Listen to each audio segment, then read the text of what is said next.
political or economic event. Radio Algeria International, our voice in the world. This is the English service of Radio Algeria International. It's time for the news. The President of the Republic, Abdelmejid Tebboune, has left the Ethiopian capital Addis Ababa after taking part in the 38th Ordinary Session of the Summit of Heads of State and Government of the African Union. The participants in the 34th Summit of Heads of State of Government of the African Peer Review Mechanism APRM have praised the efforts of the President of the Republic, Mr. Abdelmejid Tebboune, in the service of Africa. And new exchanges of prisoners have been carried out today in the Gaza Strip, allowing for the release of 369 Palestinian prisoners.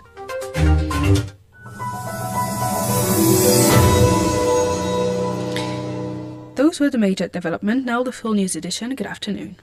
The President of the Republic, Abdelmejid Tebboune, has left the Ethiopian capital Addis Ababa after taking part in the 38th Ordinary Session of the Summit of Heads of State and Government of the African Union.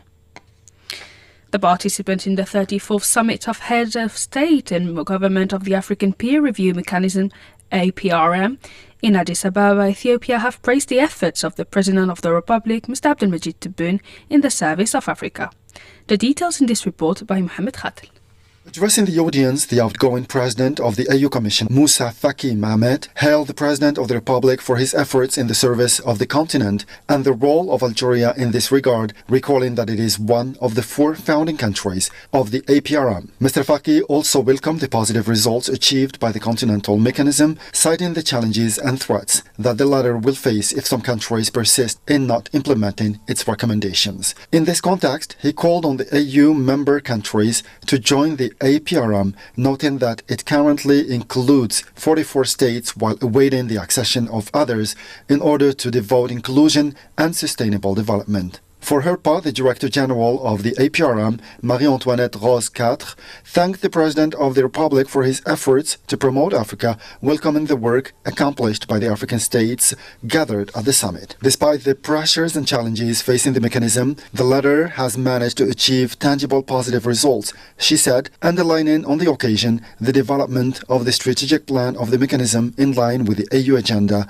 2063. Meanwhile, the Ethiopian Minister of Foreign Affairs commanded the voluntary granting by Algeria of $1 million for the benefit of the African mechanism. One of the challenges of the African peer review mechanism is shortage of finance because countries are also failing to contribute what's required from them. Now Algeria stepped up. We are so grateful as a member of the APRM that Algeria contributed voluntarily additional $1 million, which will definitely strengthen the APRM, the Secretariat, as well as the whole panel in doing the peer review with volunteer countries. So it's an excellent contribution from Algeria. We are grateful as the APRM mechanism. So it is a huge milestone.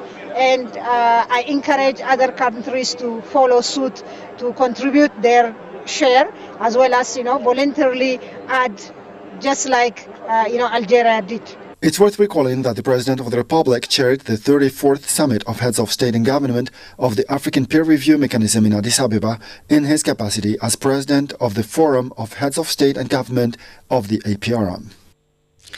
The President of the Republic, Mr. Abdelmejid Tebboune, has affirmed in Addis Ababa, Ethiopia, that the creation of the African Rating Agency represents a new milestone for the development of the African economy and will have a positive impact for all the continent's countries. More details in this report by Mohamed Khatel.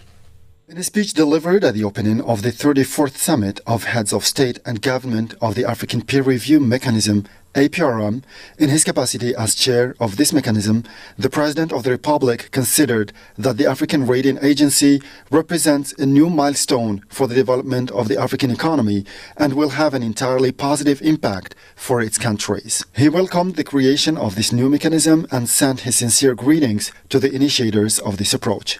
In this regard, The President of the Republic insisted on the need to work together to ensure the credibility of this agency, without which it would not be effective, underlining the need to keep away from unscientific, illogical, and anti-economic assessments and the imperative of self-assessment before being assessed by others. After expressing his wishes for success to the African Rating Agency, which marks the completion of the economic base, the President of the Republic assured African leaders that they will find in Africa a sister country campaigning alongside Africa for its success, stressing that Africa is the future and the whole world knows that. نحن فخورين بإنشاء هذه الوكالة ونقدم تحياتنا الخالصة لكل من كان سببا في إنشاء هذه الآلية للتقييم l'agence de notation لأننا واثقون بأن إفريقيا هي المستقبل وكل العالم حتى العالم الغربي يعرف أن إفريقيا هي المستقبل. كانت ناقصة فيه آليات التقييم بين زملاء موجودة، آليات التقييم لاقتصاد كل دولة على حدة ممكن موجودة، آلية تقييم وتنقيط كل الدول الإفريقية معا كان ناقص، واليوم مع إنشاء مؤسسة للتنقيط أصبح البناء جاهز وكامل. أتقاسم مع أشقائي الذين سبقوني أن وكالة التنقيط نعمل كلنا أن نجعل لها مصداقية، لأن بدون مصداقية ما تكونش لها فعالية، أن نبتعد عن التقييم الغير علمي الغير المنطقي والغير الاقتصادي. وبالتالي أعتقد بدون أن أطول عليكم أن وكالة التنقيط هذه لبنة جديدة في اقتصاد إفريقيا وأنها ستكون لها الإيجابية الكاملة بالنسبة للدول. Earlier, the President of the Republic announced the voluntary granting of $1 million contribution for the rating agency. انطلاقا من التزام الجزائر بدعم الآلية وتمكينها من أداء مهامها، قررت بلادي تقديم مساهمة طوعية بقيمة $1 مليون أمريكي لدعم عملية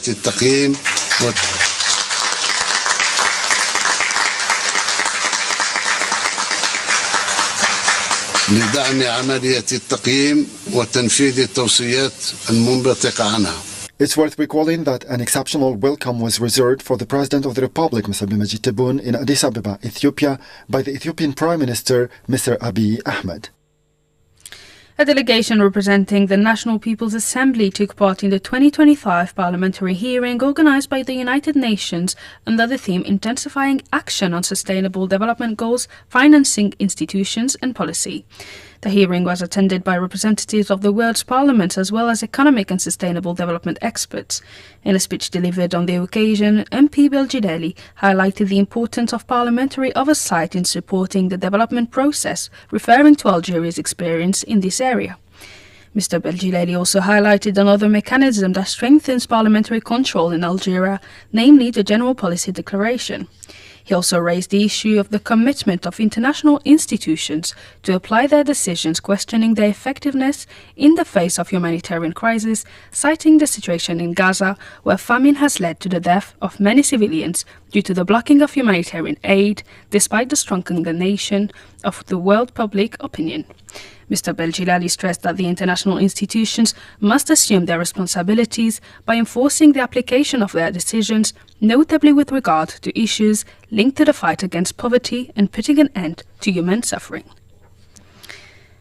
There has been a new exchange of prisoners carried out today in Gaza, allowing for the release of 369 Palestinian prisoners. 3 Israeli prisoners were released as part of the operation, the 6th of the like to be carried out under the supervision of the International Committee of the Red Cross, ICRC. The exchange of prisoners in implementation of the first stage of the ceasefire agreement reached on January 19th. Evoking the release of the 6th batch of Israeli prisoners, the representative of the Palestinian Hamas movement here in Algiers, Youssef Hamdan, has the following.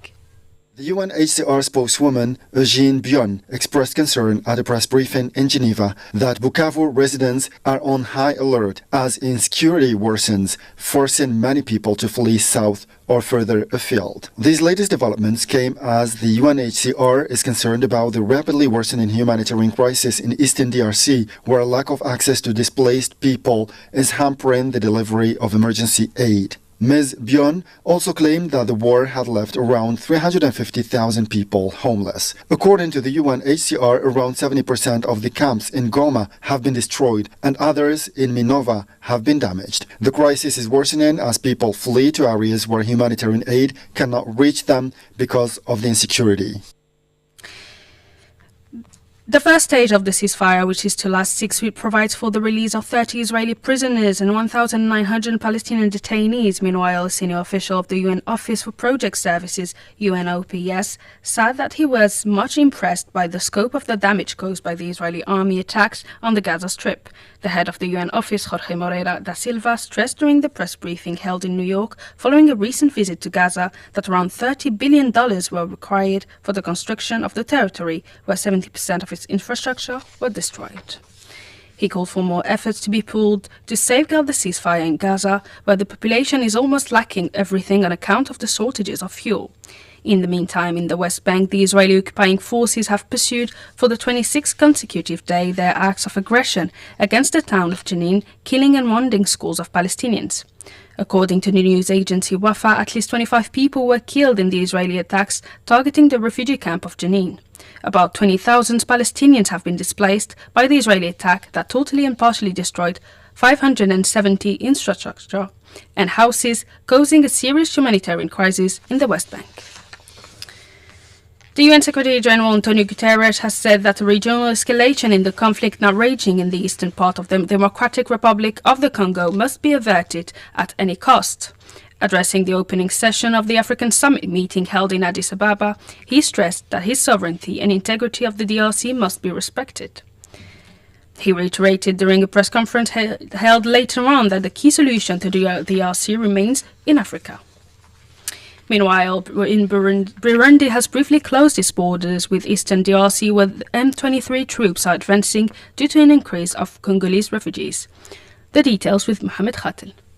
Burundi, whose army is engaged alongside the Democratic Republic of the Congo troops in the conflict, shares a border with the Congolese province of South Kivu, a stone's throw from its economic capital, Bujumbura. Several Burundian sources spoke of an influx of Congolese into Gatumba, a crucial economic corridor for both sides. Local sources said that there had been such an influx of refugees that the Burundian authorities decided to close the borders with DR Congo and refused to take in more than 200 Congolese who were forced to return home. An administrative official from Gatumba explained that for several weeks now, many Congolese have been crossing the Gatumba border from Bukavu and as far as Goma to seek refuge in Burundi. Bujumbura has a large community of Congolese citizens, some of whom have fled the conflicts that have shaken the east of their country for more than 30 years. The UNHCR has stressed that population movements in the Democratic Republic of the Congo could be followed by others as the fighting spreads. Mohamed Khatel reports. The UNHCR spokeswoman Eugene Bion expressed concern at a press briefing in Geneva that Bukavu residents are on high alert as insecurity worsens, forcing many people to flee south or further afield. These latest developments came as the UNHCR is concerned about the rapidly worsening humanitarian crisis in eastern DRC, where a lack of access to displaced people is hampering the delivery of emergency aid. Ms. Bion also claimed that the war had left around 350,000 people homeless. According to the UNHCR, around 70% of the camps in Goma have been destroyed and others in Minova have been damaged. The crisis is worsening as people flee to areas where humanitarian aid cannot reach them because of the insecurity.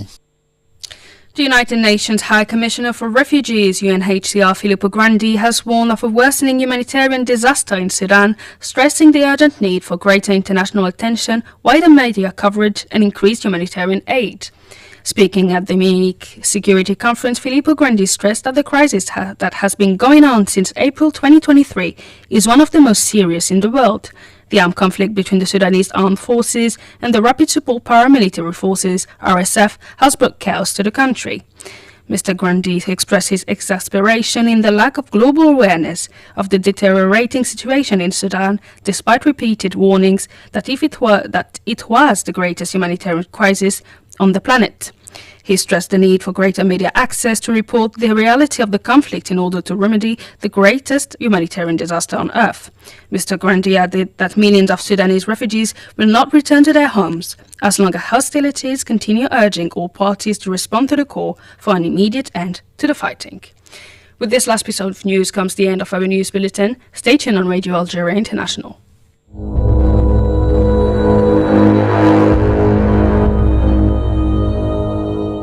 Hello and welcome to our special program on how to navigate the digital world safely. Today we are discussing vital cybersecurity for everyone, from small business owners to families. Let's work together to boost awareness and build safer online habits. First, let's focus on cybersecurity for small businesses. It's important to recognize that small businesses are often targets for cyber attacks. In fact, nearly half of all cyber breaches impact businesses with fewer than 1,000 employees. Awareness of this risk is the first step to prevention.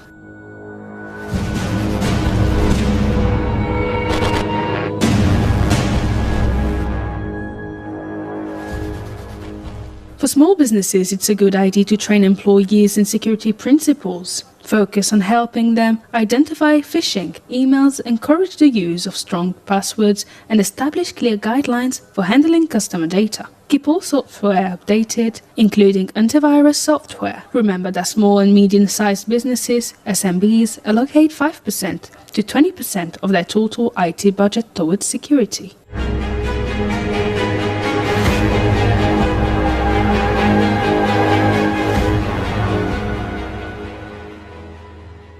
Cyber attacks don't just target big corporations. They can impact the very services that small businesses provide to our communities. The director of the United Nations Institute for Disarmament Research, Robin Geese, reported during the 2024 Cyber Stability Conference on unpacking cyber threats to international peace and security that even critical infrastructure were targeted by cyber threats. So in 2024 alone, we have seen continued cyber attacks against critical infrastructure, targeting essential public services, targeting services that are vital for the functioning of societies, and even humanitarian activities and humanitarian deliveries. We've seen sophisticated cyber attacks against ICT supply chains, where often a strategy of target one and compromise many is pursued, and obviously that has wide-ranging ripple effects on cyberspace and cyber functionality as a whole. And then thirdly, and you'll all be very much aware of this, we're seeing increasingly costly and disruptive ransomware attacks, with over $1 billion paid in ransom by victims in 2023 alone, the highest number ever recorded according to Chainalysis. So much for threats. Moving on to personal data security, it is worth remembering that in a large percentage of hacking cases, compromised passwords are to blame. Think about enabling multi-factor authentication whenever possible. It's also wise to be cautious about clicking on links in emails or text messages, and it's a good idea to always verify the sender's identity.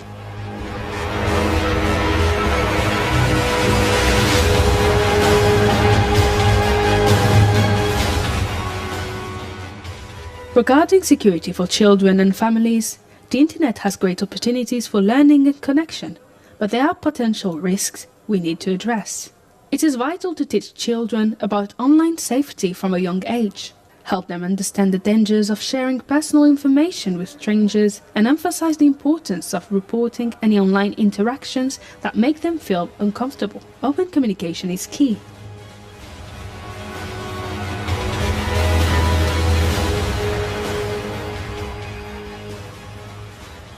It is beneficial for parents to take an active role in monitoring their children's online activity. Establishing clear rules about screen time and the websites they can visit is a good start. Parental control tools can also be helpful for blocking inappropriate content and limiting online access.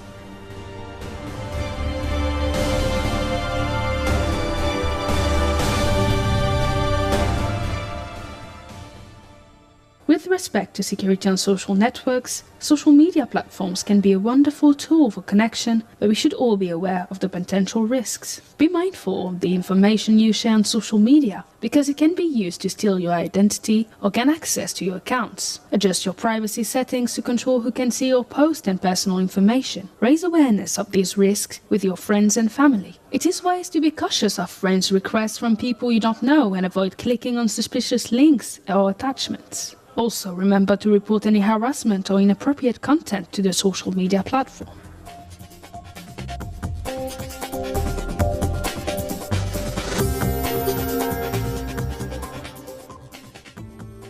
As for organizing awareness campaigns about the risk of artificial intelligence for our children, it is important to note that AI is transforming our world. It is vital to educate our children about its potential risks. Speaking at a UN policy brief on digital platforms, the UN Secretary General Antonio Guterres stressed the danger that AI can pose. New technology is moving at warp speed, and so are the threats that come with it. Alarm bells over the latest form of artificial intelligence, generative AI, are deafening, and they are loudest from the developers who designed it. The scientists and experts have called on the world to act, declaring AI an existential threat to humanity on a par with the risk of nuclear war. We must take those warnings seriously. Our proposal Global Digital Compact, New Agenda for Peace and Accord on the Global Governance of AI will offer multilateral solutions based on human rights. But the advent of generative AI must not distract us from the damage digital technology is already doing to our world. The proliferation of hate and lies in the digital space is causing grave global harm now.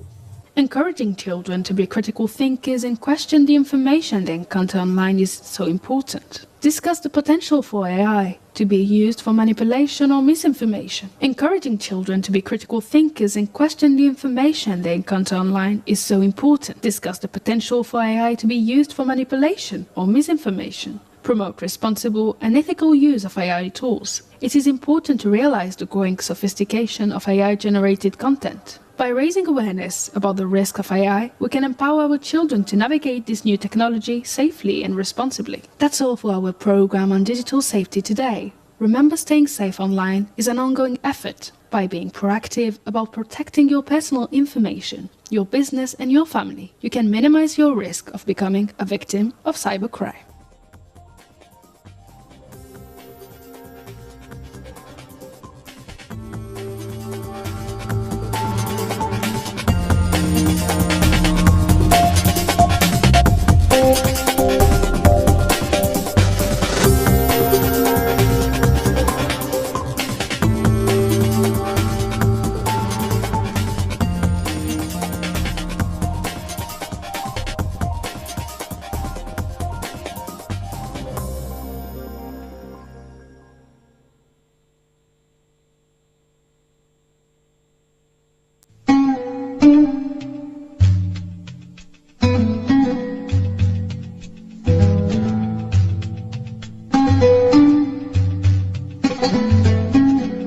Today we invite you to visit with us two regions in the southern part of Algeria, namely Touggourt and Ain Safra.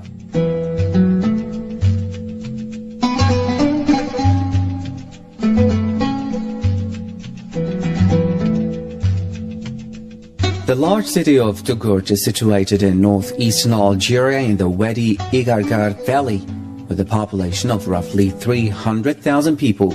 This is one of the biggest cities to be found in the Sahara. Built around an oasis, Touggourt's economy is based mainly on agriculture, with dates being one of their biggest exports.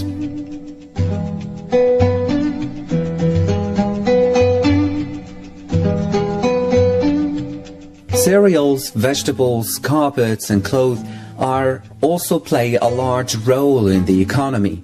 The good growth in the area also caters towards healthy livestock. While Touggourt is not the only oasis city in the Ouargla province, it is certainly one of the most profitable ones. In its early days, the city of Touggourt was surrounded by a large moat. The city also had its own Sultanate dynasty, the Sultanate of Togut, which was founded in 1414. Over the years, the dynasty saw the rise of 14 sultans until it was eventually abolished by the then French colonial rule in 1854.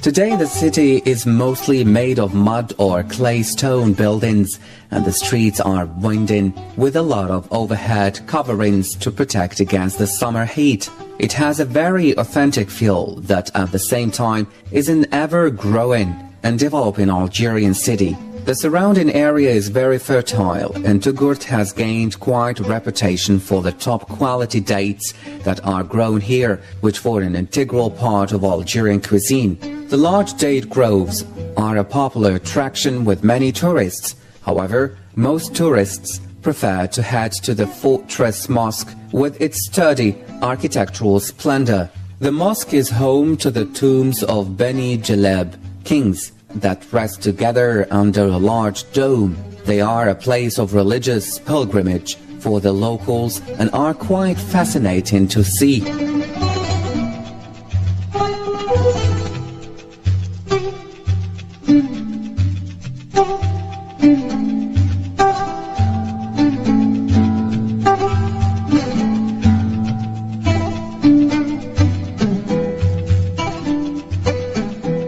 If you visit Togut, you are likely to take the time to see these 3 attractions for yourself. Otherwise, you may enjoy getting to know the people of the city who are very proud of their ancestral origins. Accommodation is easy to find and restaurants provide decent meals. Transport to the city is also relatively good as it has road, rail and even air access for many other urban centers in the country. Why not take the time to visit Togut next time you are in Algeria? You may be surprised at what you find.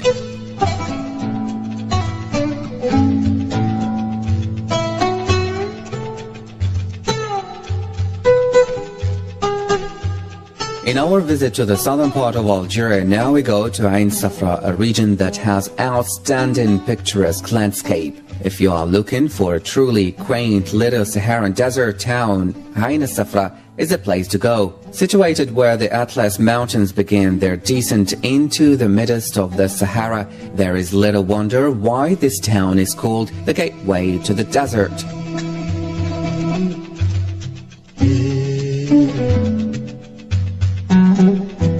The small town is set at an altitude of roughly 1,000 meters above sea level, and while it is nothing amazing in itself, the views of the surrounding desert and mountain are awe-inspiring. Dramatic red sand dunes encroach on the rugged beauty of the Atlas Mountains, while the nearby gorges provide even more interesting scenery. Interesting enough, Ain Safra is perhaps best known for the Russian adventurer and writer Isabella Berhardet, who is now buried here. While it may be difficult to imagine when looking out over the dry, hot sands of the desert, this adventuresome lady died in a flash flood in 1904. She traveled all around the Algerian Sahara on horseback and converted to Islam. She even dressed